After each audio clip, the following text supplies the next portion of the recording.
today I'm starting my December wrap up. As I'm filming this clip, it is the 8th of December. I have 2 books to talk about. The first is Night Side of the River by Jeanette Winterson. This is a collection of ghost stories, and I thoroughly enjoyed this. This was so good. So the collection is set into 4 different sections. The first one is devices, the second is places, the third is people, and the final section is visitations. My favourite section was the first one, devices, which focused on how ghosts might interact with us through our digital world. My favourite story was actually the first of the collection, which was called Apparition, app as in A-P-P, Apparition, which was about a woman whose husband has died. The cat's just climbing up the door, so I'm just going to open the door.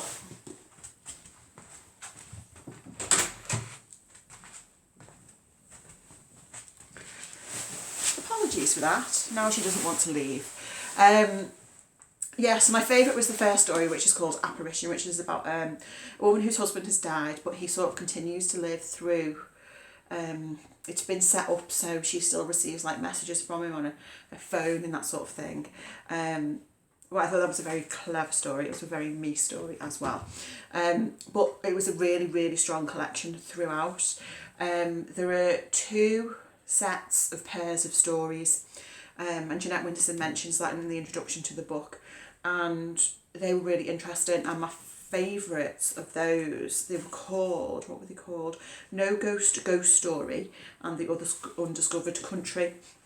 So we sort of get the story from one person's perspective, and then in the next story we get it from another character's perspective from the same story. But those 2 in particular were just heart-wrenching. They were so good. There are some stories in the collection which are a bit more sort of your standard sort of classic type ghost story, some more moving ones. I thought it was a really strong collection.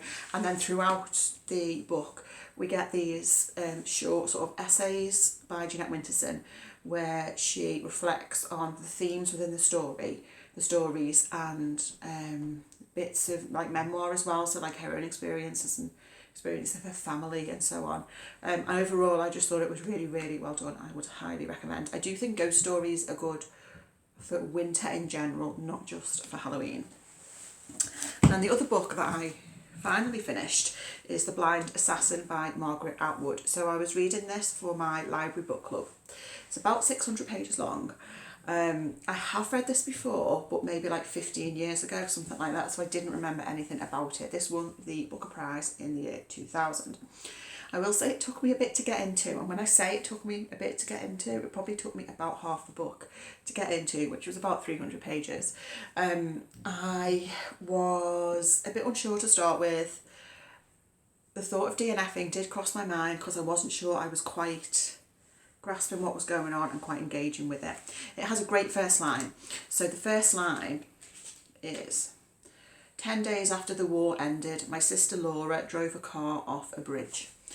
So the story is told by a character called Iris, who is elderly, and she's looking back at her life. Her sister Laura, who, as we know right from the first sentence, has died in an accident. Looking back on her life, her relationships, her family growing up, etc, etc.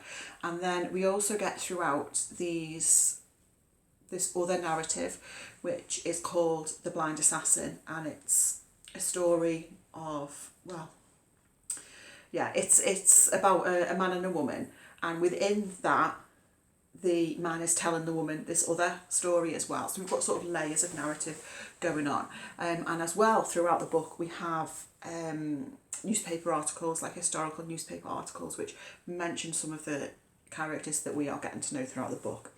So for most of the book, and I would say about 80% of the book, I was thinking to myself, this is a book that I will have to Google when I finished it, because I know I'm not quite getting it. I know I'm not quite going to understand how everything links together. But however, that was not the case at all. By the end, I absolutely understood how everything linked together, and it came together really well, really nicely. It was a very satisfying conclusion to me. Those final I don't know, like the final 20% or so, I sort of read like, you know, when you sort of race into the end of a book and you're just totally enthralled by it. That was how I felt. So I did really like this overall, although it was a bit of a challenging read, but a worthwhile read, I would say. I can see why it won the Booker Prize. I think it's doing a lot of interesting stuff. I'll be interested to see, we've got our meeting at the library tomorrow morning as I'm filming this. It's Friday night at the moment. I'll be interested to see what the group thinks. I'll be interested to see how many people made it to the end of the book. I suspect we'll have a couple of DNFs, which is absolutely fine. Like, the first rule of book club is it's okay to DNF. But yeah, so I'm interested to have a chat with the group about this tomorrow. I would like to reread more Margaret Atwood. I'm thinking that in 2024 I would like to reread Alias Grace. I think that's the one I'm going to head to next. So I will check in with you in about a week's time once I've read some more stuff.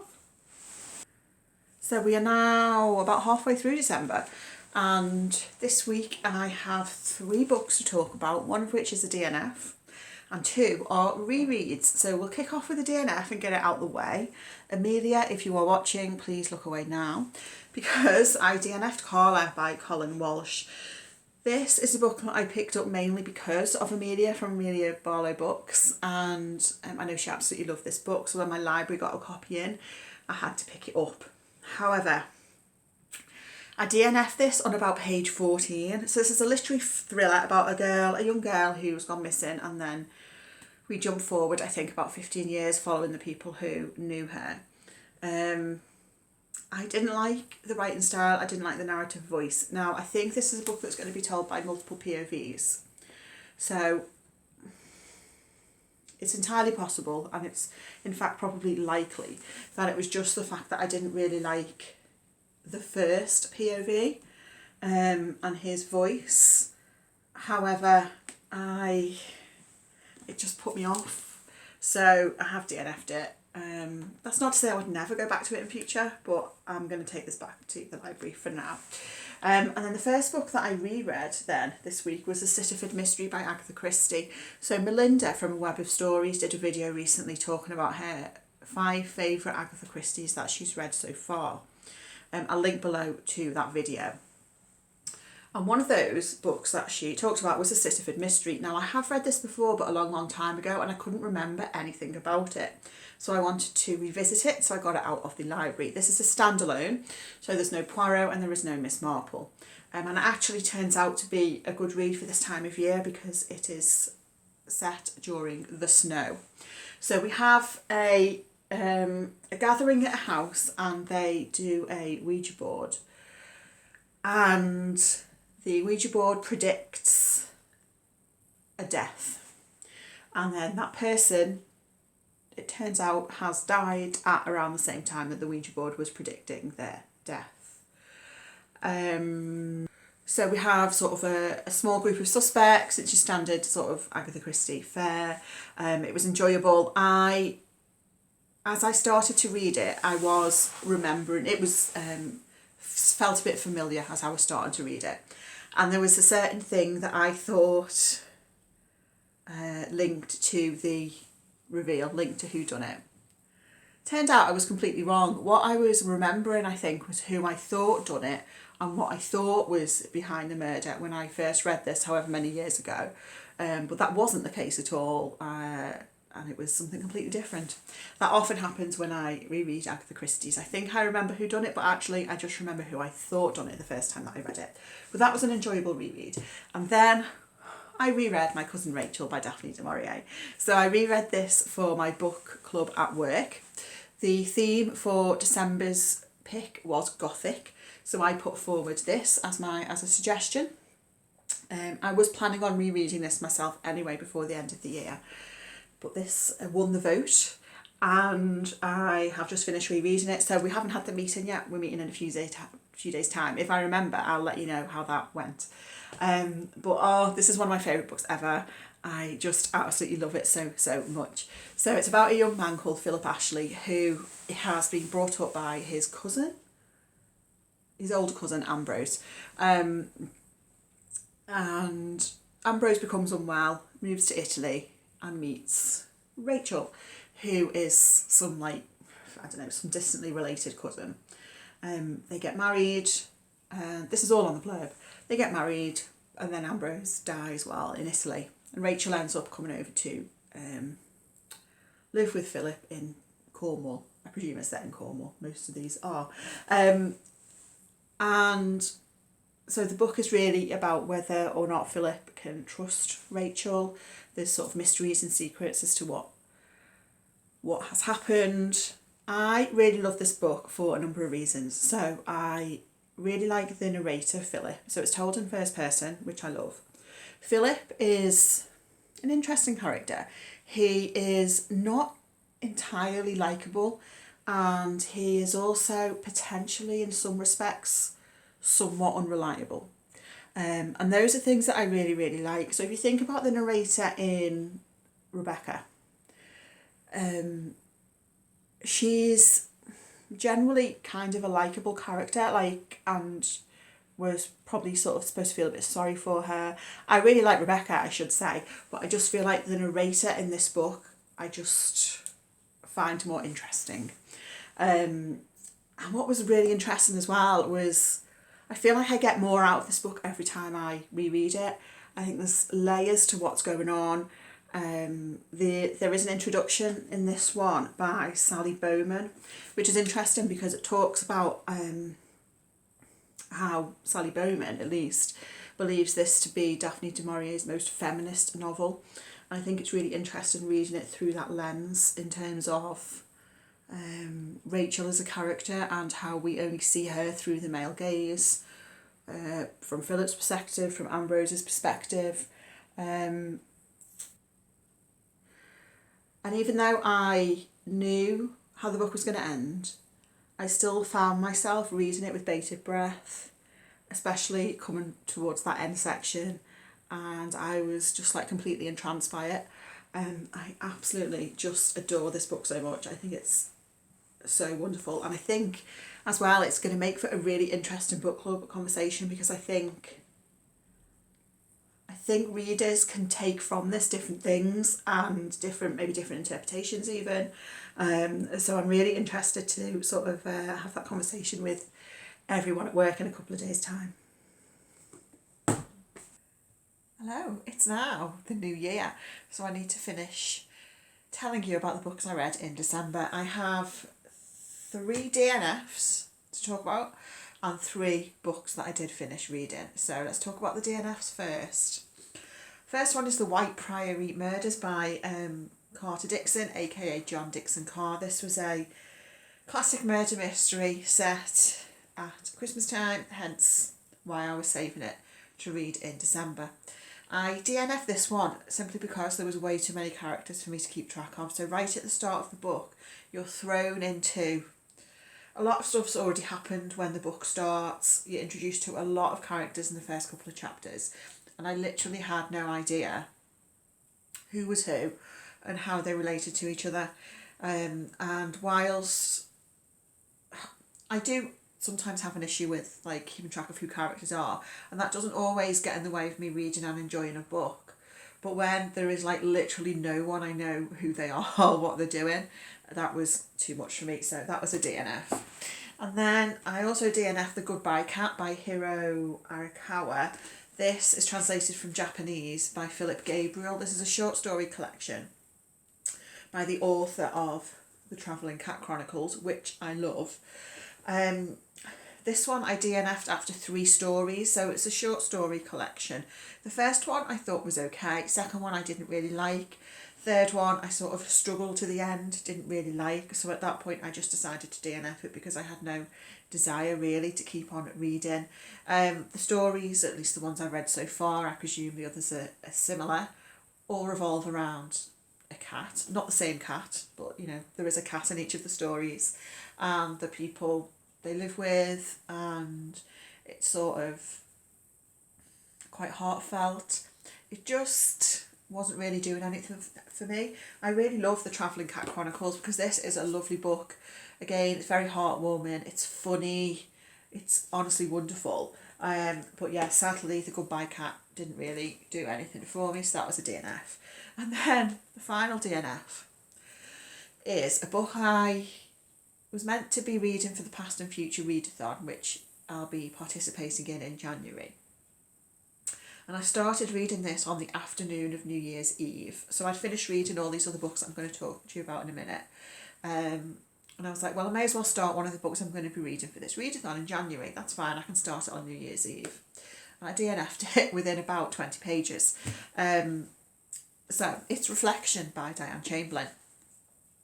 So I have read a lot of Diane Chamberlain before. The reason I DNF'd this one was because, and I DNF'd it really early on, is because there is, we have a woman who is gone back to her hometown. She's not been there for many, many years. There was some tragedy that happened when she was living there that involved her in some way. And there's a mystery around what happened. Now, it's not a mystery for any of the characters in the book. She knows what happened. Her family know what happened. The other people who live in this town know what happened. It's only a mystery to the reader because the author is withholding that information from us. So I found that quite irritating when something's only a mystery because there's information being withheld from us. So I DNF'd it. But the story doesn't end there. Then I went to mark it on Storygraph as a DNF. Turns out I read this book in 2020 and gave it 4 stars. So either way, it is leaving the TBR shelf. I will unhaul it, seeing as I've already read it. But it does mean that I needed to pick another book for that readathon prompt. So this was going to be read for the prompt where someone chooses a book for you to read. So if you've seen my readathon TBR video, I'll link it down below. My girlfriend chose 3 books for me from my TBR shelf, and then the cat chose one of those 3. This was the one she chose. But seeing as that is now discounted, I've just chosen one of the other 2. And the one I've chosen is Maisie Dobbs by Jacqueline Winspear. So this will be read in January instead for that prompt. I could have chosen Dubliners by James Joyce, and to be fair, I think the cat was kind of edging towards choosing Dubliners. But I can't quite face that right now. So those are all the DNFs. Then to the final 3 books that I did read. So I listened to Britney Spears' memoir, The Woman in Me, and I enjoyed it. I thought it was a good memoir. The audiobook is read by Michelle Williams, the actor, not the Destiny's Child singer, and it was a good audiobook. So, I mean, you know who Britney Spears is. I'm sure you've heard about her memoir, so I won't talk about it too much, but I think Britney is only a few months older than me. So when she had her first big hit, I was still at school. I was probably in 6th form. And so I, of course, have followed her career. I'm not like a big Britney fan, but I have liked a number of her songs, and I was certainly aware of all the media stories over the last 25 years, really, to do with her life. So her relationship with Justin Timberlake, Kevin Federline, and when she shaved her head, and the conservatorship and so on. So it was interesting to hear from Britney's perspective, to hear more about her childhood, her family background, and the things that were going on sort of behind the scenes. I have heard she's going to be bringing out or writing another memoir, which is interesting. I don't know if that's going to follow on from where this left off, or if there's stuff she's left out with this one, but I enjoyed that. Then I read Desperate Remedies by Thomas Hardy. So this is my second Thomas Hardy. I read Jude the Obscure earlier in 2023 and really loved it. Desperate Remedies is Thomas Hardy's first published novel, and it is a sensation novel. So that was why I wanted to read this one next, really, because it has mystery elements and all the trappings of a classic sort of sensation novel, which is my kind of thing. I did enjoy this. It took me a bit to sort of get through it. When I was about halfway through, I had to put it one side and pick up something else, the next book you'll see, which I don't often do. I like to, when I start reading a book, I like to just read it through to the end and not put it to one side. But anyway, I did have to with this one, because I struggle with classics a little bit, but I really enjoyed it. The second half in particular was really plotty and action-packed. So it's about a woman called, I don't know how to pronounce this name, Cytherea. So we get a little bit about her childhood and her family background and stuff. The novel really centres around her suitors. There is someone who she very much likes, but then there's someone else who she maybe feels more obliged to form a relationship with. There is lots of mystery and secrets and dastardly schemes going on in the background of the book by various characters. There are parts of it, particularly towards the end, and there's one scene in particular I'm thinking of which I won't spoil, but it edges on being slightly farcical at some points, but in a really good way. I very, very much enjoyed it. It was a very enjoyable read. So if you like the kind of books that I like, even if you're not a big classics reader, if you like stuff with lots of mysteries and secrets and that's quite plot driven, this might be a good one for you. I, after having finished the book, went back and read the introduction, obviously because the introduction spoils everything that happens in the book. So it was interesting to read more about that, and I think the novel looks a lot at gender stereotypes and marriage, which I think is something, from what I understand, that Hardy explores in a lot of his novels. And there was also an appendix which talks about, let me tell you the word that it used. Yeah, there's an appendix which talks about the lesbian scene, which I thought was interesting because it didn't occur to me when reading it that it was sapphic. That is a potential interpretation, I guess. So there's lots going on in here. It was very enjoyable, and I think the next one I might head to is the Mayor of Casterbridge, probably sort of later on in 2024. And then the final book that I read in 2023 was a reread, and it was Life After Life by Kate Atkinson. So I read this several years ago for my book club, and I loved it at the time and wanted to revisit it, and I absolutely loved it. And I don't know if it's just that I'd forgotten just how much I loved it, or if I loved it even more on a reread, but this is such a good book. This is one of my favourite books of all time. It's in the top 10. I'm going to say it's probably like number 6 in terms of my favourite books of all time. So what's it about? So the main character is called Ursula. She's born in 1910. And the book really follows her life, her childhood, her family. The central sort of concept of the book is that it looks at Ursula's life branching off in different directions, and how small changes, sometimes very small changes, how that could lead to Ursula's life going in a very different direction. So throughout the book, she dies several times.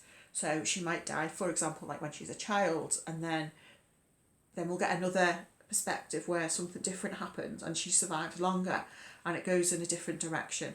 A lot of the book is set during the Second World War. So one of the branches that we get, Ursula is working as a warden and is working in looking through rubble, looking for survivors from the bombings. In another timeline, in another branch of her story, during the war, she's actually living in Germany. So I am quite fascinated by that central concept of the book, but I think that in itself could be a little bit gimmicky. It's not just that I love about this book. The characters are so very vivid. There is a humour running throughout the book as well. Like, it's not, I wouldn't say it's a funny book, but there is definitely a level of humour at certain points running through the novel. There are parts of the book that are really like heartbreaking and devastating, obviously, as you can imagine, because Ursula does die several times throughout this book. But I think it's really interesting to sort of see the different lives that she could lead, and not just the differences between those lives but the similarities. And I guess what remains the same in all of the branches is Ursula's character, and that sort of comes through throughout the novel. She's a very, she's vibrant, she's headstrong, she's a really, really interesting character to read about. So yeah, I just absolutely love this book, and it was a great book to end the year on. So that's all my reads for 2023 in December. I have done, I don't know what order these videos are going up. I've done a video about all my stats of the year, which I'll link down below. Coming up will be, if they're not up already, will be my sort of favourite books of the year, and also my reading plans for 2024.